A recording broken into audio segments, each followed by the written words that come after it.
Hi there, this is Dr. Avinash here. Welcome to chapter number 8. This pre-recorded video will probably be one of the most important video you will do in my entire series of pharmacology. In this topic of anticholinergic drugs, we are going to do atropine.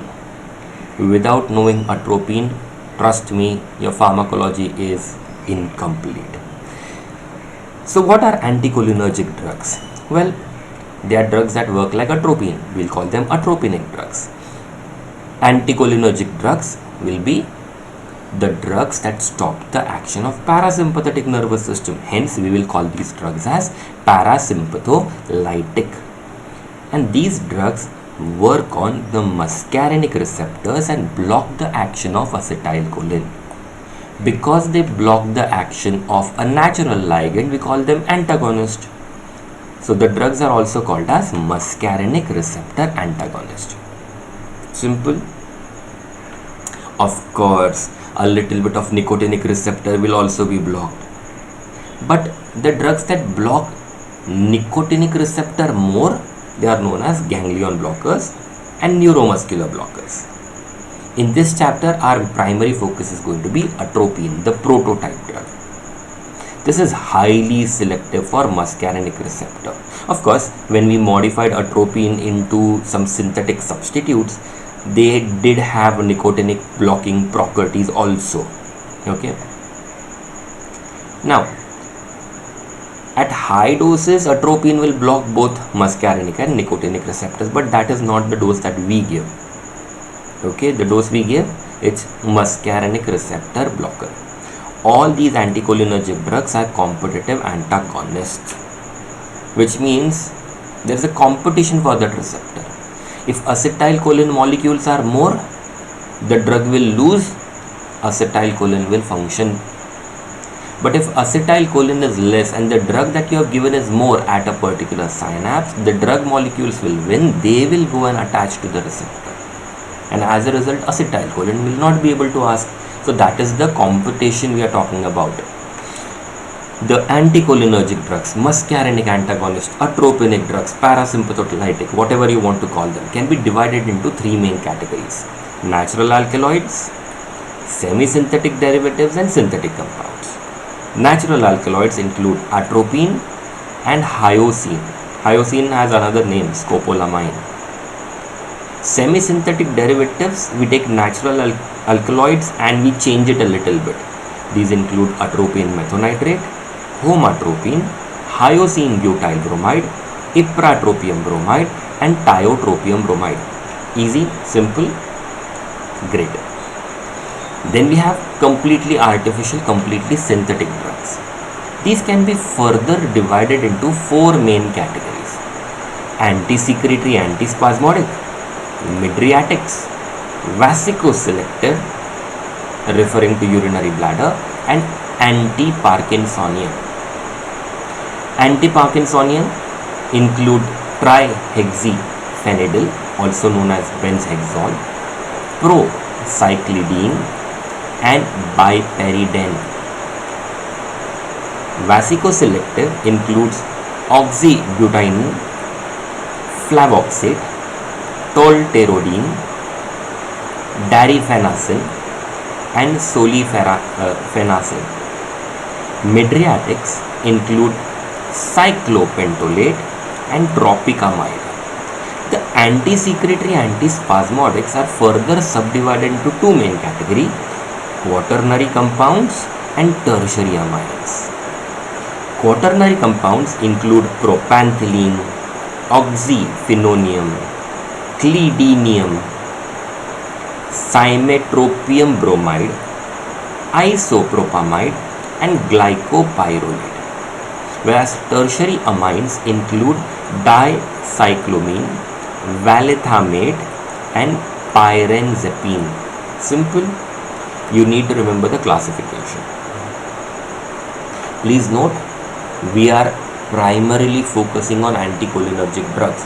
In this textbook, we will be studying about other drugs such as tricyclic antidepressants, phenothiazine, some antihistaminics, disopyramide. These will also possess anti-muscarinic actions, but they are primarily other class of drugs. Simple. Atropinic alkaloids are found in a category of plant called as Solanaceae family. The levoisomers are more active. So atropine is actually racemic. Scopolamine is levo. L means levohyoscine. Okay, let's get rid of all the things that we have spoken till now. This was just a basic preparation. Okay, let us talk about the actions of atropine. See, if you remember the live session that I have taken for you, or the first video of this series where we speak about muscarinic receptors, you know the actions of atropine. You really don't have to study. So if you have not studied M receptors properly, you should pause this video right now, go to that video where I have explained to you in details about muscarinic and nicotinic receptors. Do that first and come back here. Okay, if you're continuing, I presume you know muscarinic receptors perfectly by now. Okay, so atropine will block all subtypes of muscarinic receptors. So what expectations do you have from atropine? Atropine will have an overall CNS stimulant action, but at low doses only peripheral actions happen because it does not enter into the brain, it does not cross the blood-brain barrier. Hyoscine produces central effect even at low doses because it can cross the blood-brain barrier. Atropine is a stimulant at the brain level. It stimulates medullary center, so vagal center will get stimulated, respiratory center will get stimulated, vasomotor center will get stimulated. It will depress the vestibular excitation, so it will work like anti-motion sickness.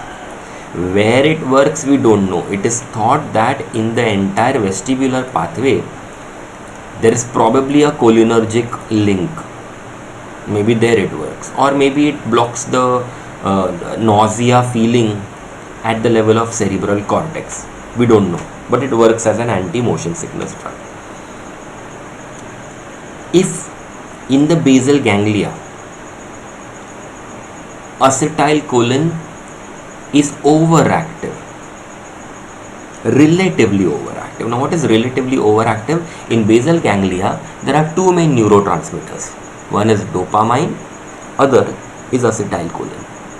When these both neurotransmitters are in balance, we get smooth movements of the body.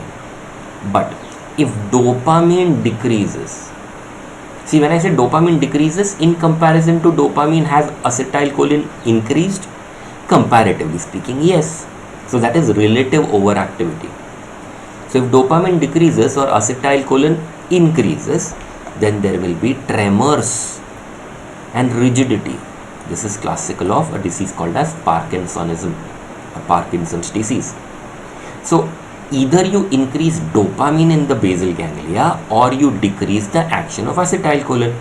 Atropine and its congeners will decrease the excessive acetylcholine in the brain, in the basal ganglia, and suppress the tremors and rigidity. High doses of atropine will cause excitation, restlessness, disorientation, hallucination, delirium. In extreme cases, respiratory depression and coma. On the heart, you know the action, tachycardia. See, M receptors are going to cause bradycardia. This will be tachycardia.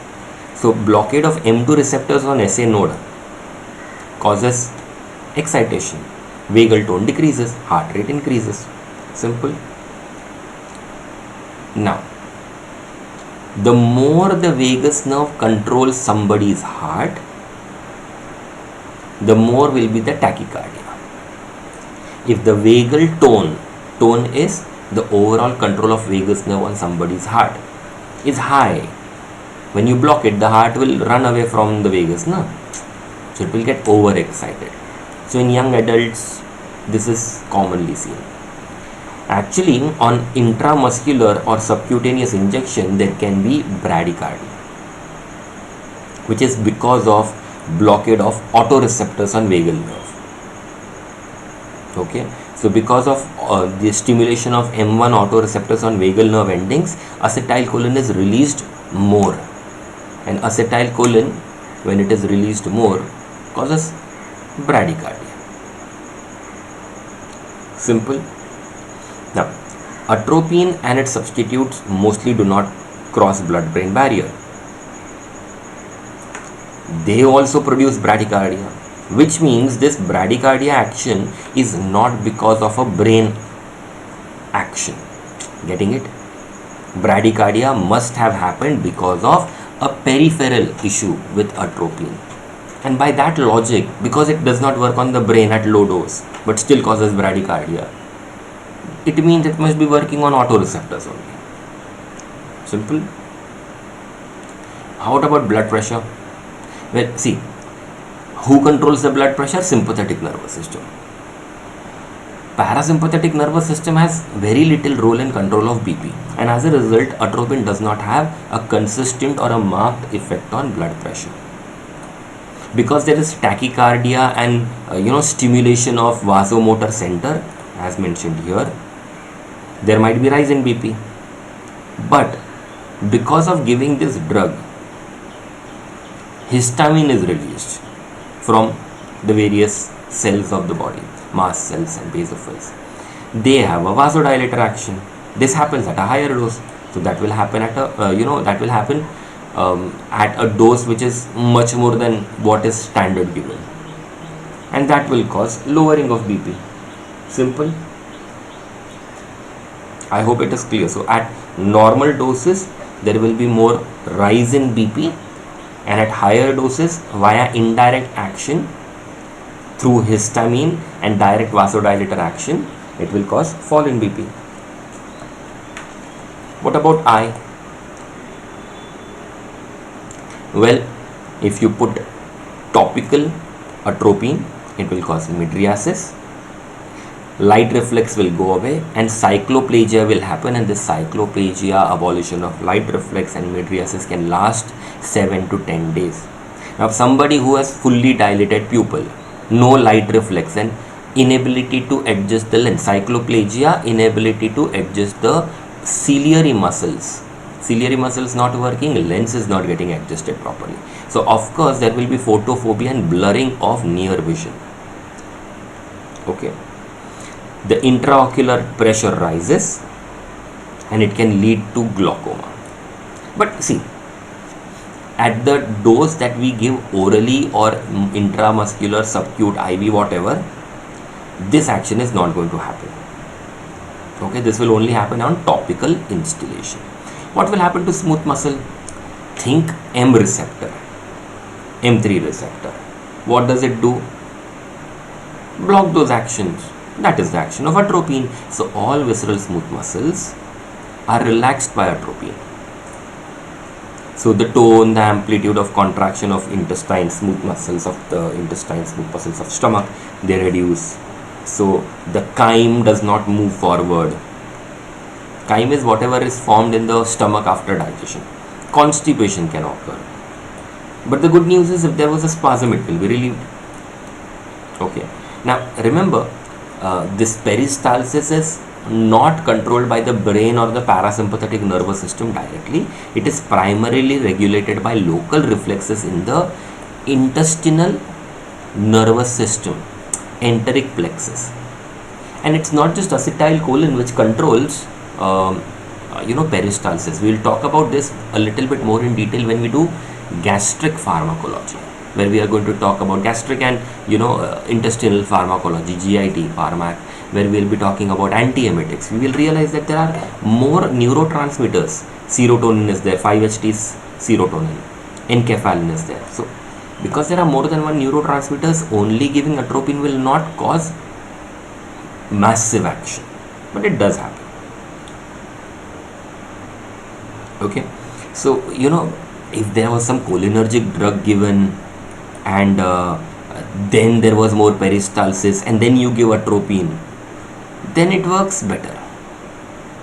Okay, because when intestinal plexuses are controlling it, enteric plexuses, then they are going to do their job. using other neurotransmitters. But when vagus nerve or acetylcholinergic drugs are given, then atropine will block them better. Simple. Atropine, by that logic, will cause bronchodilation and reduces airway resistance, and that's why we use atropine and its congeners in COPD and asthma patients, both in COPD and here in asthma.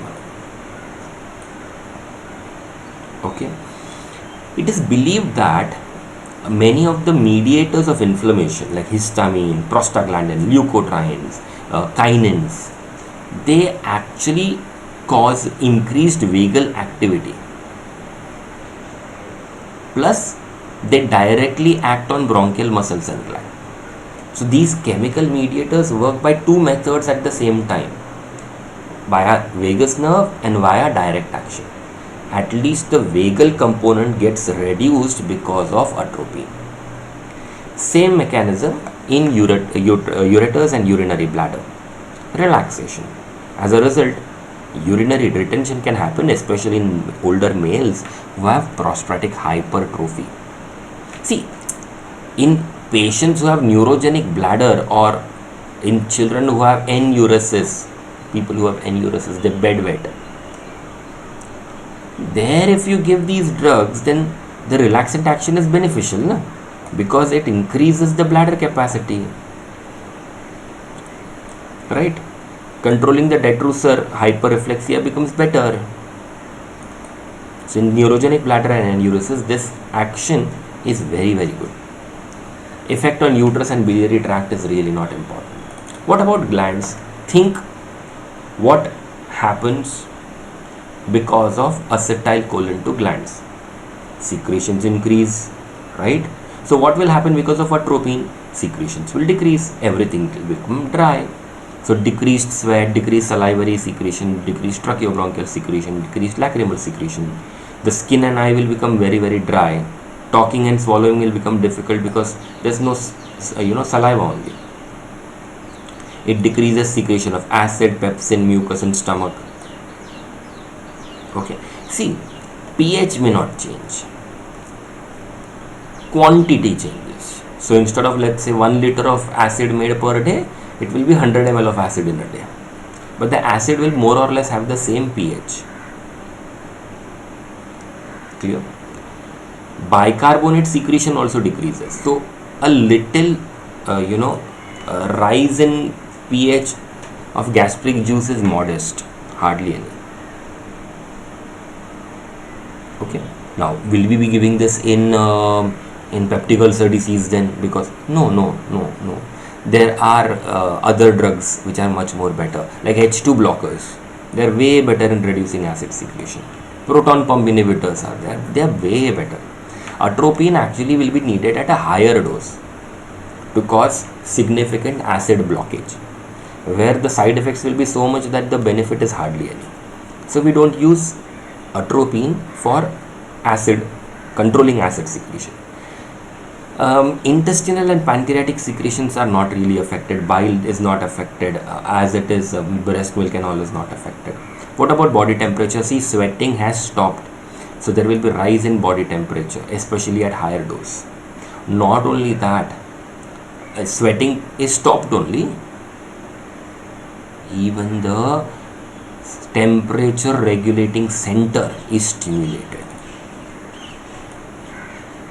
and as a result body temperature rises. Now this is called as atropine fever, and this is very common in children. By default there is some local anesthetic action, but we really don't use it. Okay, now if you really want to be smart and get the best marks, you need to know this flow chart. Let's say the saliva, sweat, bronchial secretions respond best to atropine, followed by eye, bronchial muscles and heart, followed by smooth muscles of intestine and urinary bladder, followed by gastric glands and smooth muscles. Okay, so this is the hierarchy. Simple. See, atropine will block the effects of cholinergic medicines better than blocking acetylcholine directly released by nerves inside the body. The reason that many people have suggested this happens is um, because atropine, acetylcholine is released very close to the receptor by the nerves, and there are co-transmitters. So because of this, probably atropine is not that great in blocking the action of parasympathetic nervous system in the body. But if you are talking about parasympathetic drugs, then this atropine is amazing. Do you need to know pharmacokinetics? Not now, actually never, but if you do it, that would be bonus. Let's talk about the substitutes. This is a question that is asked many times in many exams. Describe atropine substitutes. Okay, you need to describe the classification and give examples. Okay, these are semi-synthetic derivatives of belladonna alkaloids, and then many other synthetic compounds have been introduced with the aim of producing selective action on certain function. There's hardly any difference between artificial ones and natural ones, but some of them are really good.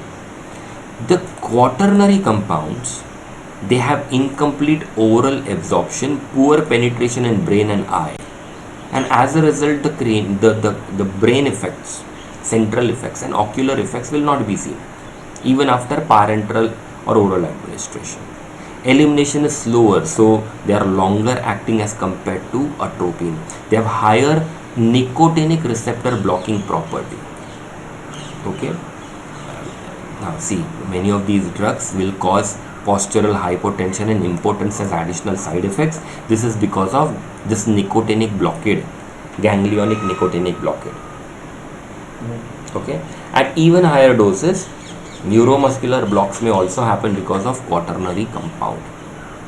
So in this category, this hyoscine butyl bromide, less potent, longer acting as compared to atropine. We use it for spastic conditions of GIT and esophagus.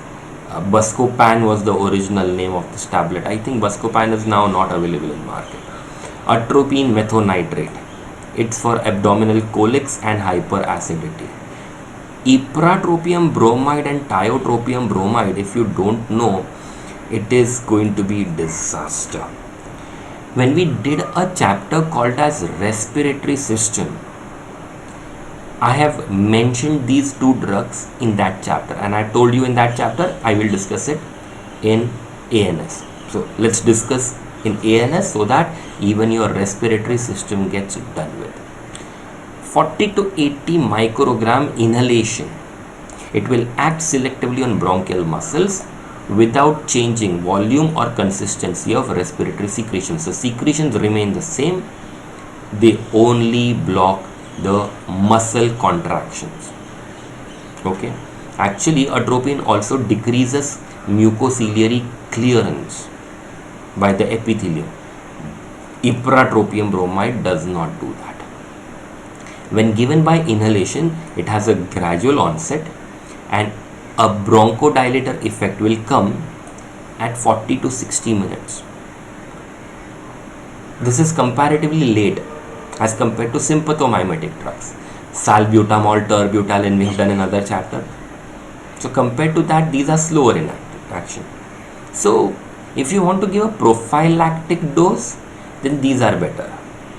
But if you want rapid symptomatic relief, then of course the beta agonists are better.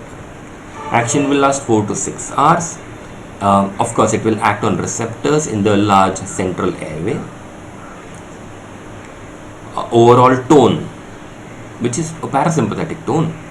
This is the most important factor for vasoconstriction. This is also an important factor in asthma and COPD. Okay, actually it's more important in COPD. Hence, ipratropium bromide is more effective in COPD as compared to bronchial asthma. Of course, a little side effect like dry mouth, a little scratching sensation in trachea, cough, bad taste, a little nervousness may happen. But these side effects are very rare. You know why? Because these drugs are not really absorbed either from the lung or from GIT. So they have more like, a local action. Tiotropium bromide is a newer congener of ipratropium bromide. This binds very tightly to the bronchial receptors, M1 and M3 receptors, and causes long lasting bronchodilation. It can also bind to M2 receptor, but it is less tight binding. So it is more like M1, M3 selective. Okay. Why do we need to know this? Remember, M2 receptor can enhance acetylcholine release. It's an autoreceptor kind of a thing. So by getting this relative selectivity, it is less likely to enhance acetylcholine release. It is also not absorbed from GIT or from respiratory mucosa, and it is highly selective for bronchial action. So basically it will only cause bronchodilation. Now after you have done these two drugs, I recommend that you open up the textbook to respiratory system. At this point of time itself, let me open it for you. This is where it is. Okay, and finish these drugs.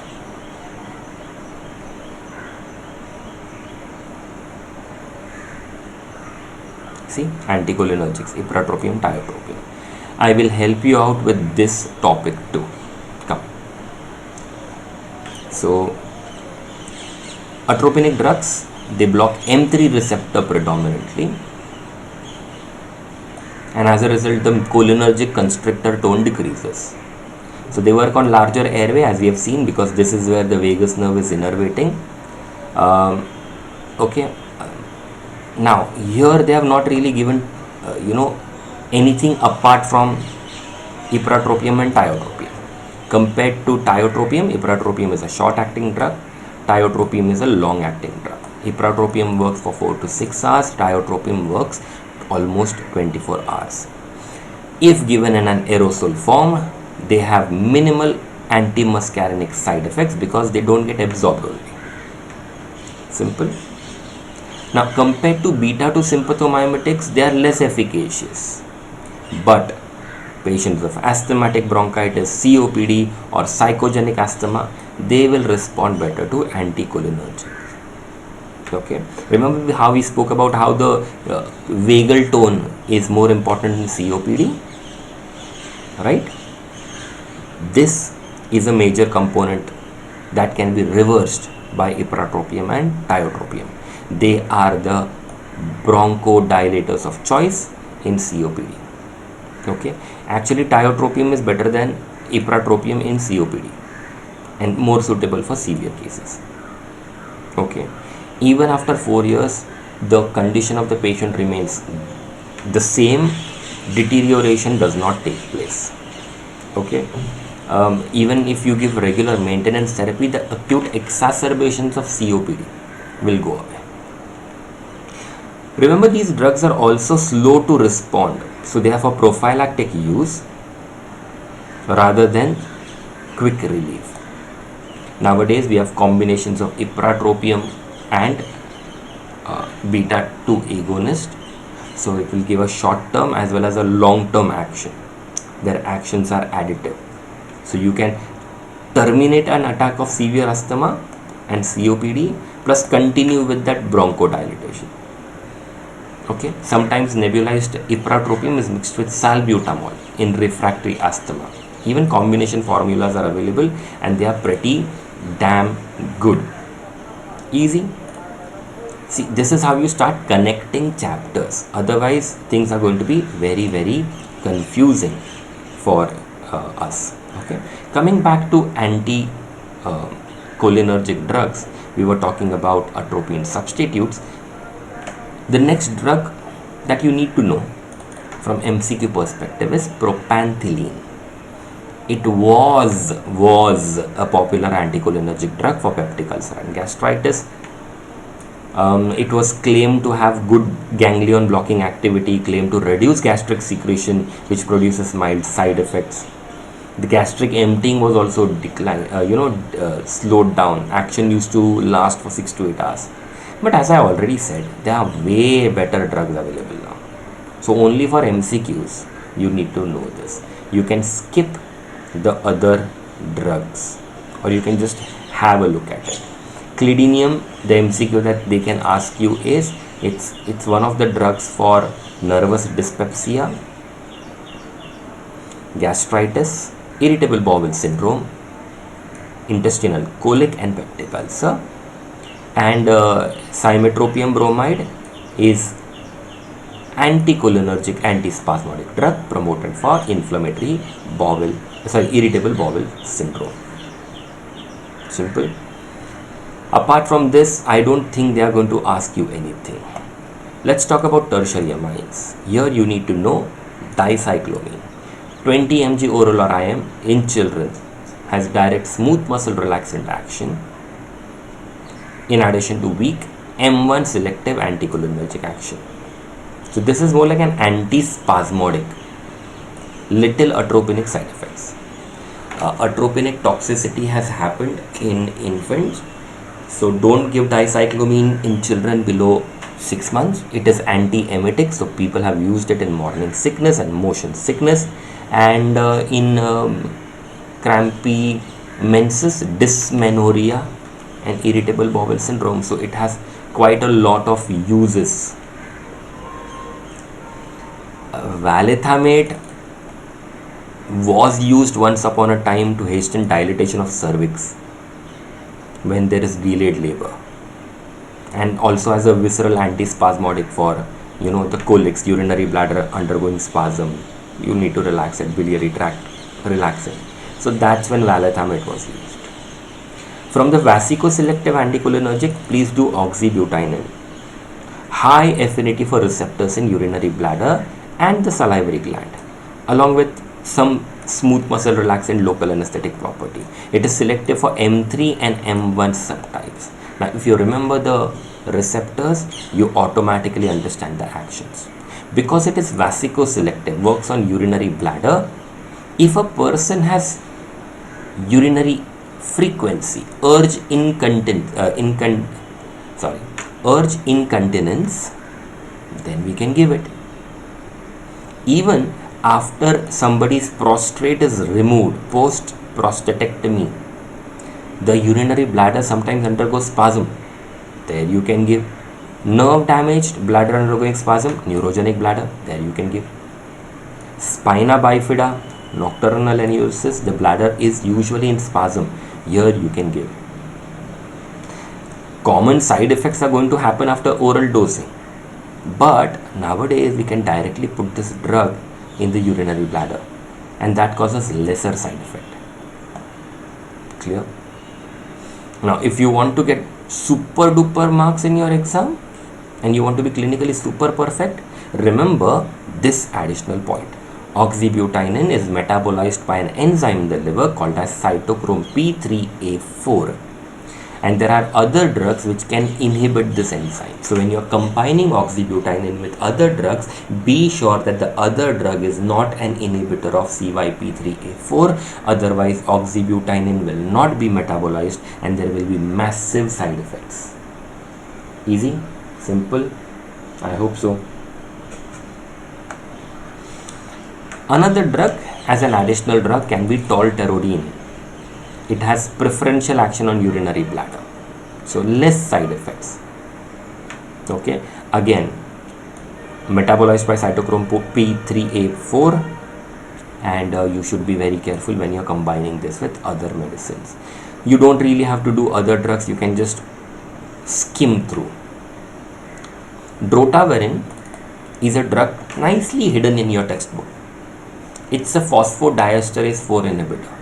Now, I have not taught you about phosphodiesterase and smooth muscles as of now, and hence drotaverine is going to be in some other video. Okay, but we will of course cover that also. Mydriatics, these are medicines that will cause pupils to dilate.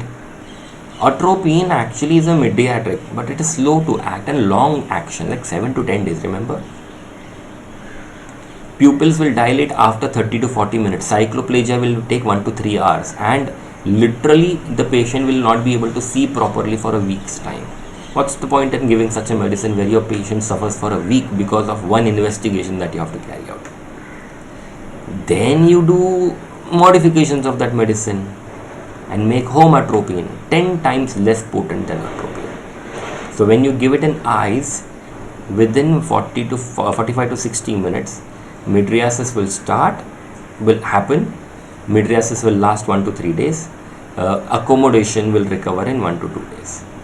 Not the best drug, right? Let's move on to cyclopentolate. It's potent, rapidly acting. The cycloplegia mydriasis only lasts a day. So whenever you want to test for refractions and all, use this. Children, don't give cyclopentolate, because we have noticed when you give this to children, they have some behavioral abnormalities, because the drug actually goes through their nasolacrimal ducts and gets absorbed. Okay, tropicamide is the quickest acting drug and the shortest acting drug, but it is unreliable cycloplegia. But if you want to do only refraction testing in adults, or only check the fundus by doing a fundoscopy, then this is a very good drug. You can combine it with other drugs. And when we talk about Parkinson's disease, we will talk about anti-Parkinsonian medications. Easy. Now the most important question in your mind would be, where are we going to use all these drugs? Well, we have already discussed this. Let us put it in a more concise, precise manner. We use it as an anti-secretory drug because it dries the secretion. When do you want to dry off the secretions? As a pre-anesthetic medication, we give this because many of the anesthetic medications are irritants, like ether. So people used to give atropine, hyoscine, glycopyrrolate to check the salivary secretion, to decrease the tracheobronchial secretion. See, we don't use ether as anesthetic anymore. Gone are the days. Now we have better anesthetic which do not require any of these medications. But still, atropine can be given because halothane is one of the anesthetic agents. It can sensitize the heart to noradrenaline mediated arrhythmias. Okay, so you can give this. Atropinic drugs will also prevent laryngospasm, not by action on laryngeal muscles, because laryngeal muscles are not smooth muscles, they are skeletal muscle. They actually decrease the secretion. It is the secretions in the larynx which cause spasm of the larynx. You decrease the secretions, the spasm will not happen. Okay, and even during during anesthesia, the vasovagal attack can be prevented. Anywhere else you want to decrease unnecessary secretions? Yes, we want to decrease unnecessary secretions in lungs, in pulmonary edema, pulmonary embolism. So here you can give atropine. Okay. Also in some cases like Parkinson's, to check excessive sweating or salivation, we can use. Don't give it for peptic ulcer and all. It's useless drug. There are better drugs now in the market. We have seen that these drugs can relax smooth muscles. Where would you use a relaxant like that? Where do you need an antispasmodic? Whenever there is intestinal and renal pain, abdominal cramps. If there is no obstruction, then symptomatic relief can be easily achieved. See, in renal colics, we give NSAIDs and opioids. Even in biliary pain, it does not work that good. So when we talk about renal or biliary pain, think about opiates. Simple. Even nitrates will work very nicely in these cases, especially in biliary tract. Nervous, functional and drug induced diarrhea can also be controlled to some extent, but in other kind of infective diarrheas, they are useless. We have seen their use in constipation and IBS. Symptomatic relief at least is achieved. There are other drugs which can be given to non-responders. If there is pylorospasm, hypermotility of the stomach or gastritis or nervous dyspepsia, giving atropinergic drugs can suppress it. If there is urinary frequency, urgency, enuresis, then you give vasoconstrictive ones. We have already discussed it. Remember, there will be side effects, but it's better than bedwetting, and as it is, the child will be sleeping, so it does not really matter that much, but be careful. And even in dysmenorrhea, these medicines were tried. We have already seen how it works in dysmenorrhea. The thing is, see, in painful menses, NSAIDs are better, and they have little or no side effects, right? So why give a medicine that is going to create more side effects? Give NSAIDs. We just went through a different chapter altogether to finish this topic. Used in bronchial asthma, asthmatics and COPD. Remember how we have discussed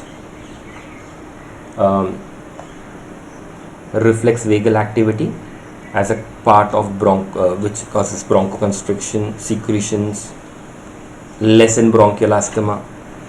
So you can give these bronchodilator drugs. Isn't it so simple? Now remember, these drugs are actually less effective as compared to adrenergic drugs, okay, but not really the first line of treatment. They dry up secretion in the respiratory tract, which means that if mucus becomes too dry, it will get stuck up in the respiratory passage. They will get plugged up, so that will cause alveolar collapse and infections can happen, right? Okay.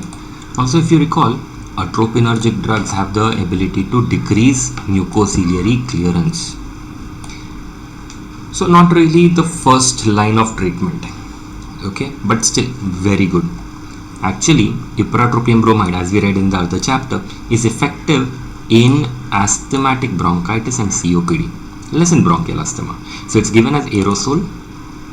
It does not decrease the respiratory secretion, does not impair mucociliary clearance, and has very few systemic side effects because it does not get absorbed from the respiratory tract. So there is a place of these drugs in management of COPD.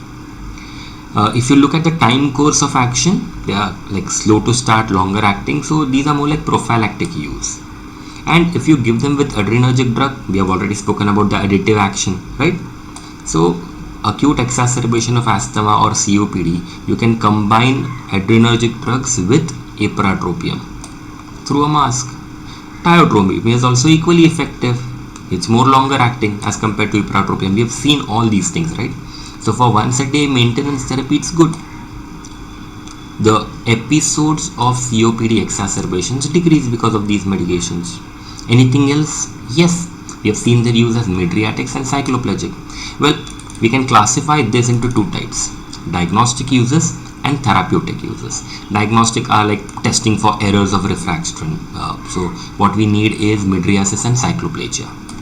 So tropicamide, brief action. This is preferred now. Initially it was homatropine. Phenylephrine is combined with tropicamide for faster and longer mydriatic action. The problem is only in children, where they don't cause cycloplegia. There you have to use agents like atropine or hyoscine. So atropine ointment can be applied 24 hours and 2 hours before the procedure. That's preferred in children below 5 years. If you want faster acting, cyclopentolate drops are there. Okay. Even to see the fundus, facilitate fundoscopy, you only require mydriasis. There you don't require cycloplegia. So you can use a short acting anti-muscarinic agent, but even here phenylephrine is preferred. Otherwise glaucoma can be precipitated. As far as therapeutic is concerned,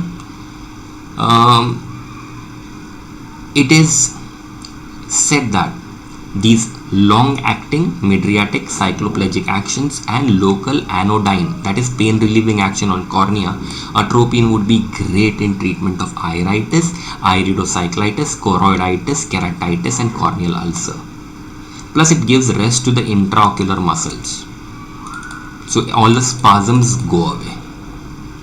So this is one use, therapeutic use. Another therapeutic use is to prevent adhesions, and if they are even formed, you can break them, prevent them, and if they are formed, break them. So these adhesions will not be formed. Any other use? Yes, as cardiac vagolytic. If a person has sinus bradycardia or a partial heart block because of increased vagal tone, like what happens in some cases of myocardial infarction or digitalis toxicity, you can try atropine. Unfortunately, some of these patients may get arrhythmias or ischemia because of atropine, so be careful. For Parkinson's, whenever we talk about the correct chapter, we will talk about it. This will be the central action. Here the primary drug is actually levodopa, but then in some cases you might have to give these medications. For motion sickness, hyoscine is the most effective drug out of whatever we have described. Okay, very valuable in susceptible individuals and for vigorous motions. Remember, these medicines should be given prophylactically, which means you have to give this drug before the journey even starts. Okay, once you are in the vehicle, then taking the medicine does not make sense, because then the reflex motion sickness has already started. So before the symptoms set in, you have to administer that, because after you if symptoms set in, then the action becomes less effective. The action lasts for 4 to 6 hours. Now sometimes people don't like to take tablets. For them, there's a transdermal preparation. This can be applied behind the ear pinna 4 hours before the journey, and it protects for almost 3 days. Of course, side effects with low oral dose and transdermal medication will be few, but some people have complained of dry mouth, sedation, and hence when you give these medicines to people, tell them not to drive. Driving is risky for them. Dicyclomine is another drug which can be used, but for other kind of vomiting, these drugs don't really work that nicely. We can also use it as an antidote to muscarinic poisons. We have already seen this in my previous video where we spoke about organophosphate and carbamate poisoning. Okay, so there you can give them. What are the side effects? Oh, this is the simplest part. Whatever action we have seen, just exaggerate them. The side effects in the context of this chapter will be dealt as belladonna poisoning. Atropa belladonna, that's where you got the medicine from, right? Atropine. These berries look beautiful. Belladonna in India is known as datura plant. They look beautiful. Children might really eat them by mistake, and the moment they eat them, they will get all the muscarinic actions. So what actions do you expect? Dry mouth, difficulty in swallowing and talking because the mouth is dry, dry flushed hot skin because there is no sweating, fever will happen, difficulty in micturition will happen, vowel sounds decreases, a rash may appear, reddish rash, scarlet rash is red rash, pupils dilate, photophobia happens, blurring of near vision will happen, palpitations will happen. See, everything that we have seen in this chapter already, same thing is repeated here. Excitement, psychotic behavior, ataxia, delirium, dreadful visual hallucinations can happen. Worst case scenario, hypotension, weak and rapid pulse, cardiovascular collapse, respiratory depression. Only in severe most cases you get convulsions and coma. The diagnosis is very simple. If you see all these symptoms, you give 5 mg methacholine or 1 mg of neostigmine, one of the drugs substitute. If by giving these medications you don't get the muscarinic effect, the effect that we have seen in the last chapter, okay, the last video, then it means atropine poisoning has to be suspected, belladonna poisoning has to be suspected.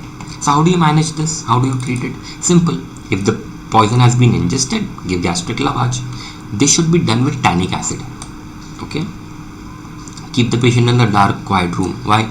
Because he is having dilated pupil photophobia, na? So give him some rest. He has temperature, cold sponging, ice packs can be applied. And to antagonize the muscarinic central and peripheral actions, physostigmine 1 to 3 mg subcutaneous or IV can be given. It is known to cause hypotension and arrhythmia in some cases. If you think your patient is susceptible for such a reaction, you may try neostigmine. Okay, but neostigmine will not cross the blood-brain barrier. It does not remove the central actions of atropa belladonna poisoning. Okay, overall, treat the case symptomatically. Apart from that, airway, breathing, circulation, maintaining blood volume, diazepam to control convulsions, that is other general measures. Simple,